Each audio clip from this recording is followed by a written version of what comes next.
नमस्ते दोस्तों, स्वागत है आपका इस नई कहानी में। दोस्तों, हमारी आज की कहानी है नाजायज संबंध। दोस्तों, मेरी ननद रोज रात को मेरे गले लगकर ही अपने कमरे में सोने जाती थी। जैसे ही वो गले लगकर चली जाती तो मैं गहरी नींद में सो जाती। सुबह उठकर देखती तो मेरे बदन पर कपड़े नहीं होते थे।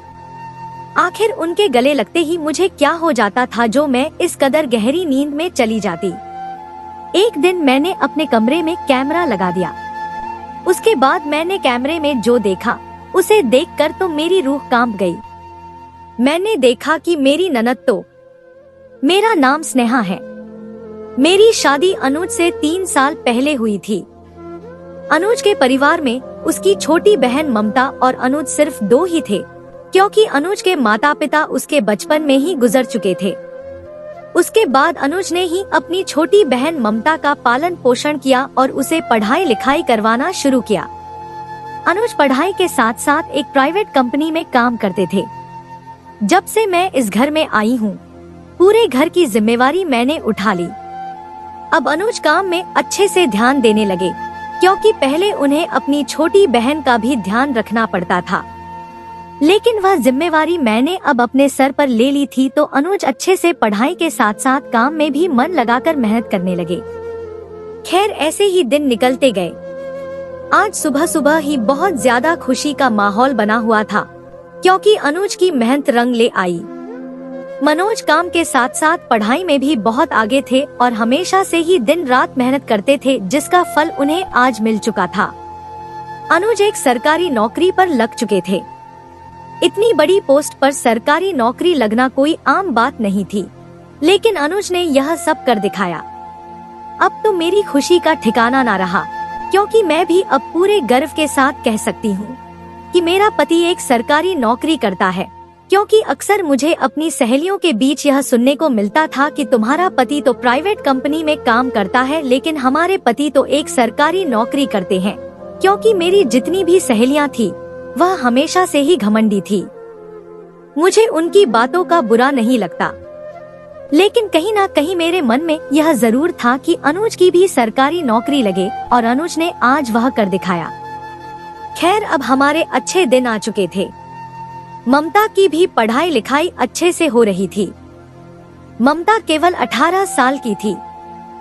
उसने कॉलेज में प्रवेश किया ही था। अब ममता की पढ़ाई के साथ साथ मेरी भी जिम्मेदारियों को अनुज बखूबी निभाने लगे। आज तक मुझे किसी भी तरह की कोई कमी महसूस नहीं होने दी। मैं जो भी चीज मांगती थी, अनुज मेरे बोलने से पहले ही वह चीज हाजिर कर देते थे।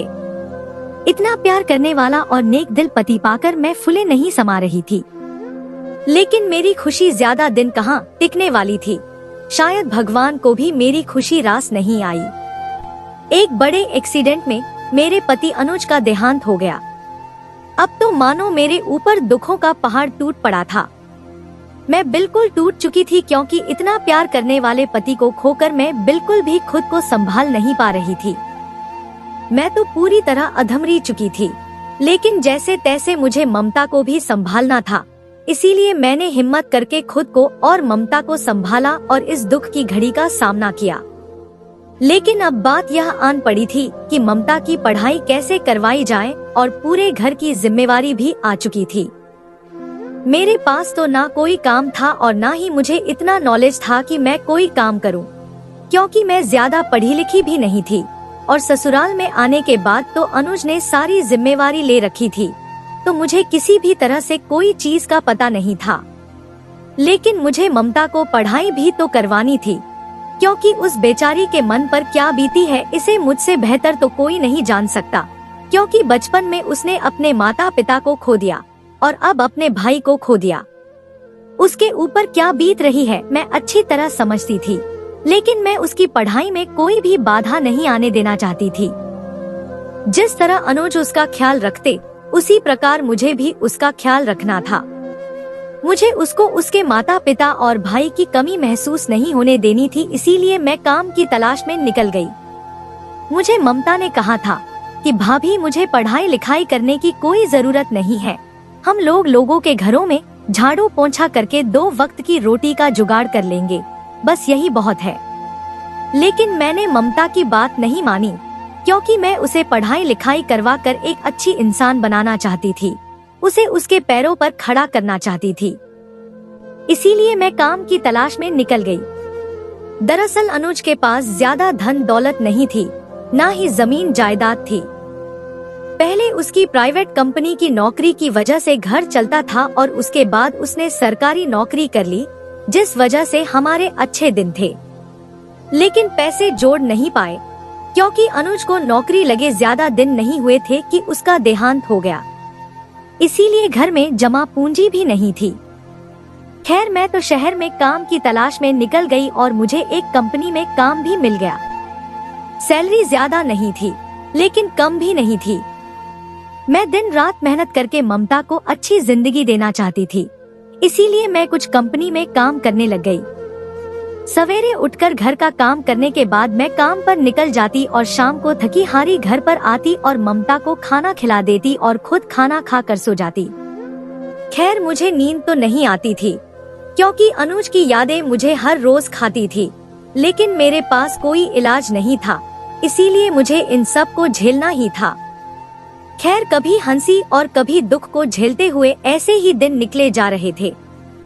मेरी ननद को हमेशा से ही एक आदत थी कि वह सोने से पहले हमेशा मेरे गले लगकर सोती थी। जब से मेरी शादी इस घर में हुई थी, तब से मेरी ननद हमेशा ही मेरे गले लगकर अपने कमरे में जाती थी। अनुज अक्सर उसे चिढ़ाते रहते थे कि मेरे तो कभी भी गले लगकर नहीं सोई, मैं क्या तुम्हारा भाई नहीं हूँ। तभी वह कहती कि भैया, आप तो मेरे भाई नहीं भगवान हो, लेकिन भाभी से बढ़कर कुछ भी नहीं है। यह मेरी माँ और भाभी दोनों है, इसीलिए मुझे इनके गले लगने पर बहुत सुकून मिलता है और अच्छी नींद भी आती है, इसलिए मैं भाभी के गले लगती हूँ। खैर, अपनी ननद के गले लगकर मैं भी सो जाती थी। लेकिन मैंने कुछ दिनों से एक चीज को नोट करना शुरू किया था कि पिछले 2-3 दिनों से जब भी ननद मेरे गले लगकर अपने कमरे में चली जाती, उसके बाद में इतनी गहरी नींद में चली जाती थी कि मुझे पता ही नहीं चलता था कि मेरे साथ क्या होता है।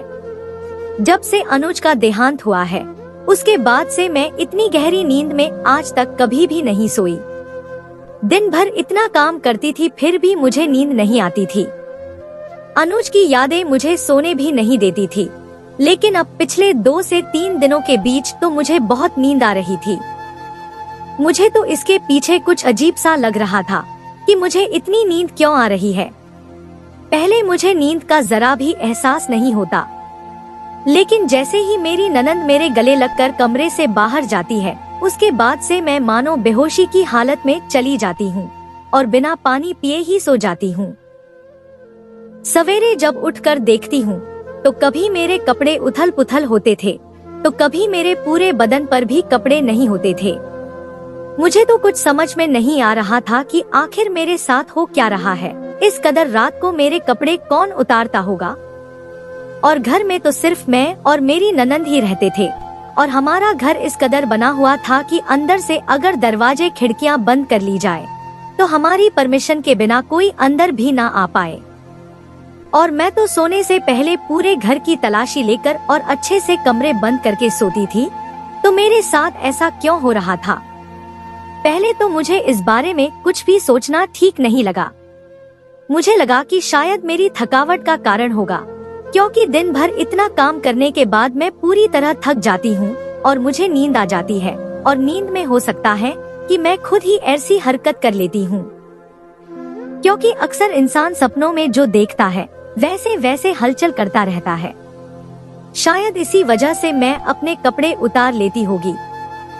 बेवजह में ऐसे ख्यालों में पड़ना ठीक नहीं है, लेकिन फिर मुझे लगा कि ऐसे तो नहीं हो सकता, क्योंकि मैं कोई काम आज से तो कर नहीं रही हूँ। पिछले कितने महीनों से मैं यह काम कर रही हूँ और तब मुझे इतनी थकान नहीं हुई, तो अब कैसे हो सकती है? और भला थकान होती है तो इस कदर अचानक मेरी नींद कैसे लग जाती है, और वह भी ममता के गले लगने के बाद। अब तो मुझे ममता पर भी अजीब सा लगने लगा था कि ममता कहीं कुछ कर तो नहीं रही है। लेकिन फिर मेरे मन में ख्याल आया कि नहीं, ममता मुझसे इतना प्यार करती है और मुझे माँ का दर्जा देती है, मुझे उसके बारे में ऐसे सोचना नहीं चाहिए। लेकिन हर समय मेरे दिमाग में यही बात दौड़ती कि आखिर मेरे साथ हो क्या रहा है। मेरे तो कुछ भी समझ में नहीं आ रहा था कि मैं यह बात किससे पूछूं, किसके साथ शेयर करूं, जो मेरी इस उलझन को निकाल सके। इस तरह काफी दिन निकल गए, लेकिन यह हरकतें कम नहीं हुई। अब तो मेरे साथ कुछ और ही ज्यादा होने लगा था।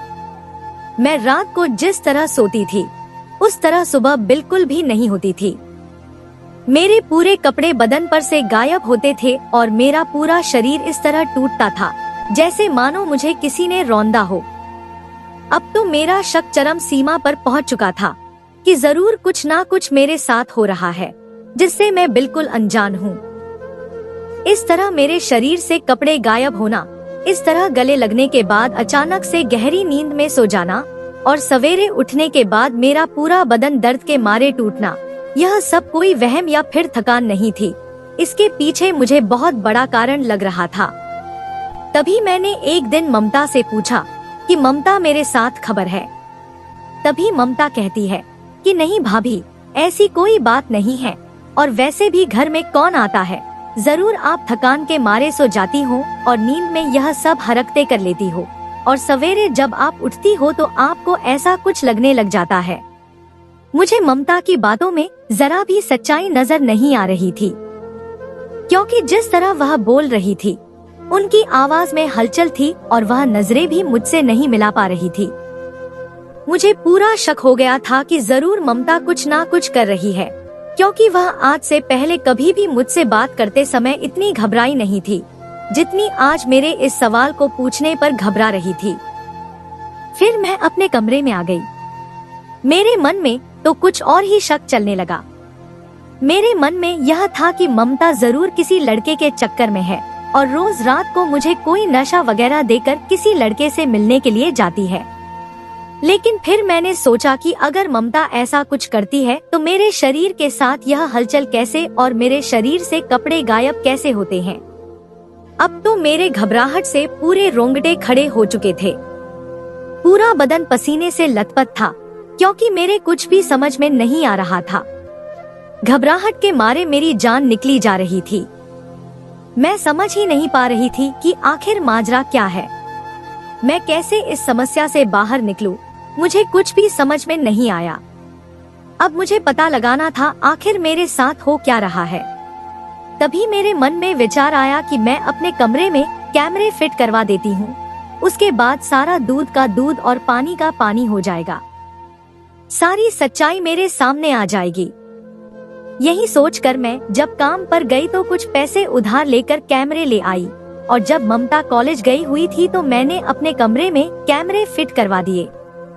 कैमरे इतने छोटे थे कि किसी को भी आसानी से दिखाई ना दे, और मैंने यह बात अपनी ननद को भी नहीं बताई।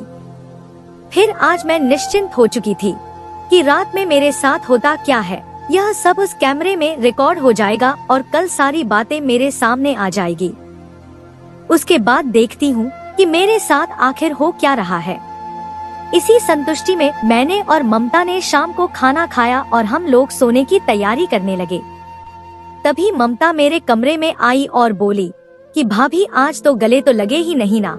लेकिन पता नहीं क्यों मेरा मन बिल्कुल भी नहीं कर रहा था कि मैं ममता के गले से लगूं, क्योंकि जब ममता के गले से लग जाती हूँ उसके बाद से मेरी हालत ऐसी हो जाती है कि मैं चाहकर भी अपनी आंखों को खोल नहीं पाती हूँ। लेकिन मैं उसे मना भी नहीं कर सकती थी, क्योंकि मैं उसका दिल नहीं दुखाना चाहती थी। अनुज की बहन से मैं अनुज के जितना ही प्यार करना चाहती थी, कभी भी उसे किसी चीज की कमी नहीं आने दी, तो इस छोटी सी बात के लिए उसका दिल क्यों दुखा दूं। खैर, ऐसा सोचकर मैं ममता के गले लग गई। जैसे ही ममता रूम से बाहर चली गई, मेरी आंखें अपने आप बंद होनी शुरू हो गई और मैं जैसे बेहोशी की हालत में जाने लगी। गहरी नींद ने मुझे इस कदर जकड़ लिया कि मैं कुछ भी ना बोल पाई, ना उठ पाई, और अपने बिस्तर पर पता नहीं किस हालत में ही सो गई। दूसरे दिन सवेरे उठते ही मैंने देखा कि मेरी हालत रोजाना की तरह ही थी। मेरे कपड़े मेरे बदन पर नहीं थे और मेरा पूरा बदन कपड़ों की जगह कंबल से ढका हुआ था, और आज तो मेरे शरीर पर खरोंच के निशान भी थे। आखिर यह खरोंच के निशान कहां से आ गए? मुझे तो कुछ भी समझ में नहीं आया। घबराहट के मारे मेरी जान निकली जा रही थी। पूरा शरीर मेरा इतना भारी हो रखा था कि मुझे अपने बिस्तर से खड़े होने में इतनी ज्यादा तकलीफ हो रही थी। लेकिन जैसे तैसे मैं बिस्तर से खड़ी हुई और ममता के लिए खाना तैयार कर दिया। उसके बाद जब ममता कॉलेज के लिए निकल गई तो मैंने झट से लैपटॉप निकाला और उसमें सब कुछ देखने लगी। उसके बाद जो मैंने कैमरे के अंदर देखा, उसे देखकर तो मेरी हालत खराब हो गई। मैं खुद को जैसे संभाल ही नहीं पा रही थी कि आखिर मेरे साथ हो क्या रहा है। भगवान ने वैसे ही मेरे ऊपर इतने जुल्म कर दिए, अब यह कौन सा नया जुल्म था जो सहना बाकी था। मैंने देखा कि मेरे कमरे में 2 लड़के आते हैं और मेरे पूरे बदन से कपड़े उतार कर मेरे साथ गंदी हरकतें करनी शुरू कर देते हैं और मुझे जानवरों की तरह नोच रहे होते हैं। लेकिन मैं तो टस से मस भी नहीं हो रही थी। मुझे कुछ भी पता नहीं था कि मेरे साथ क्या हो रहा है। मैं तो बिल्कुल एक जिंदा लाश की तरह पड़ी थी और वह दोनों लड़के मेरे बदन को नोचते हुए मुझे उसी हालत में छोड़कर कमरे से बाहर चले गए। उसके बाद कैमरे में कुछ भी दिखाई नहीं दिया। मुझे तो समझ में नहीं आ रहा था कि यह लड़के अंदर आए कैसे। मैं तो सोने से पहले पूरे घर को अच्छी तरह बंद करके सोती हूँ। लेकिन अब जो शक की सुई थी वह सीधी ममता के ऊपर ही जा रही थी, क्योंकि उसके अलावा तो कोई घर में था ही नहीं। लेकिन ममता भी मेरी तरह एक लड़की थी, वह ऐसा कैसे कर सकती है। लेकिन अब तो पूरी सच्चाई ममता के मुंह से ही पता चल पाएगी। मैं गुस्से में पूरी तरह आग बबूला हो गई। मुझे ममता के ऊपर इतना ज्यादा गुस्सा आ रहा था कि उसे कॉलेज में जाकर ही घसीटते हुए घर पर लेकर आऊं। उसने मेरे प्यार का इतना नाजायज फायदा उठाया। मैंने उसे अपनी सगी बहन की तरह पाला पोसा, इतने दुखों को झेल कर भी उसकी पढ़ाई लिखाई में कमी नहीं आने दी।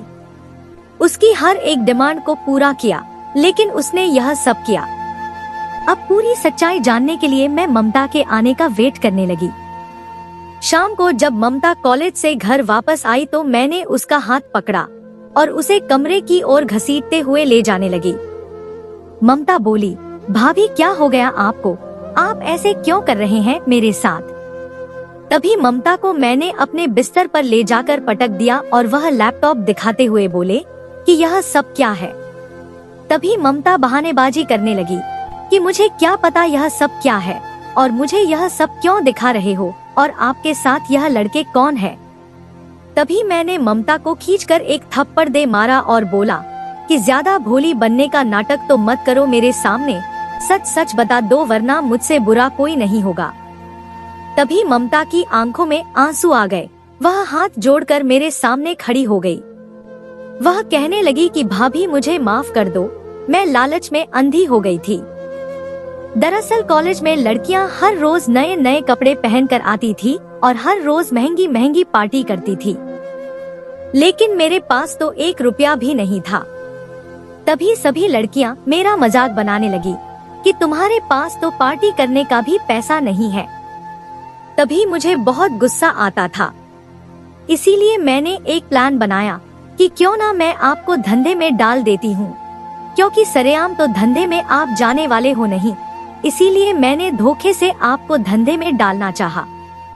और उसके बाद जो पैसे आते थे उसने मेरी कॉलेज में अपनी शान बढ़ा दी थी।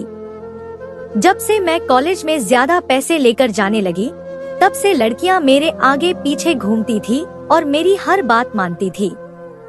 अपने इस मान को बनाए रखने के लिए मैं अपना यह जुर्म बढ़ाती गई और यह पाप करती गई। तभी मैंने ममता से कहा कि तुम यह सब करती कैसे थी? तभी ममता कहने लगी कि भाभी मैं अपने हाथ के ऊपर बेहोशी की दवा लगाकर लाती थी और जब मैं आपके गले से मिलती थी तो अचानक से आपके नाक के पास से हाथ ले जाती थी, जिससे वह दवा आप सूंघ लेती थी और आप बेहोशी की हालत में चली जाती थी। वह बेहोशी की दवा इतनी ज्यादा तेज थी कि उसे लेने के बाद 12 से 13 घंटे तक इंसान होश में चाह कर भी नहीं आ सकता। फिर मैं बाहर जाकर अपने हाथ धो लेती थी। फिर कुछ लड़के आपसे संबंध बनाते और फिर वह लड़के मुझे ढेर सारे पैसे देकर चले जाते। जब इतने सारे पैसे आने लगे तो मेरे मन में और भी ज्यादा लालच बढ़ गया और मैं यह काम रोजाना करवाने लगी। मैंने सोचा कि आपको कुछ भी पता नहीं चलेगा। सवेरे जब आप उठेंगे तो आपको भारी बदन लगेगा और आप सोचेंगे कि हो सकता है थकावट का कारण है। मैंने यह जरा भी नहीं सोचा था कि आपको सब कुछ पता चल जाएगा। और रही बात आपके शरीर पर कपड़े ना होने की, तो मैं उन लड़कों को कहती थी कि आपको वापस से कपड़े पहना दे, लेकिन वह लोग आपको कभी भी कपड़े पहना कर वापस नहीं जाते थे, आपको उसी हालत में छोड़ जाते थे। अब तो मुझे खुद पर भी शर्म आ रही थी कि मैं एक ऐसी ननद की भाभी हूँ जो इतनी गिर सकती है। तभी ममता हाथ जोड़ते हुए बोली कि भाभी मुझे माफ कर दो, मैं अपनी झूठी शान के लिए यह सब कर बैठी। तभी मैंने ममता को धक्का देकर कमरे से बाहर निकाल दिया और अपना कमरा अंदर से बंद कर लिया और जोर जोर से रोने लगी। मुझे खुद विश्वास नहीं हो रहा था कि मैं इन हालातों में पहुंच जाऊंगी। मैं बार बार अनुज से माफी मांग रही थी कि मैं आपकी बहन को नहीं संभाल पाई।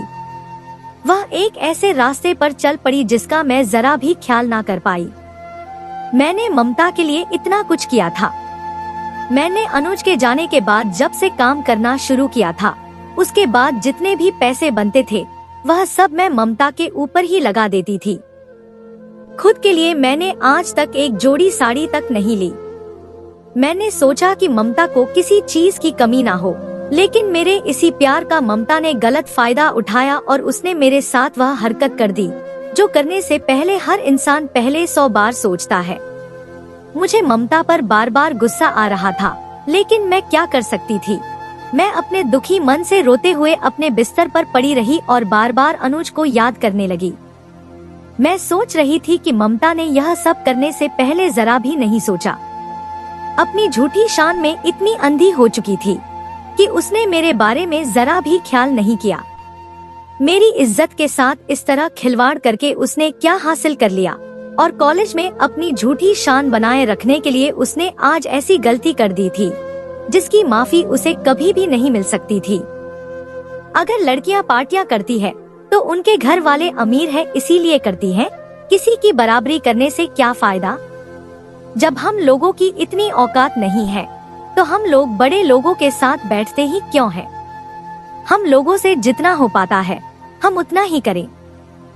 खैर, मैं मन में सोचने लगी कि अगर ममता मुझे एक बार बोल देती कि भाभी कॉलेज में लड़कियां पार्टी करती हैं, इसलिए मुझे भी करनी है, तो मैं उसे कहीं से भी पैसे लाकर देती, उसके लिए पैसों का बंदोबस्त कर देती।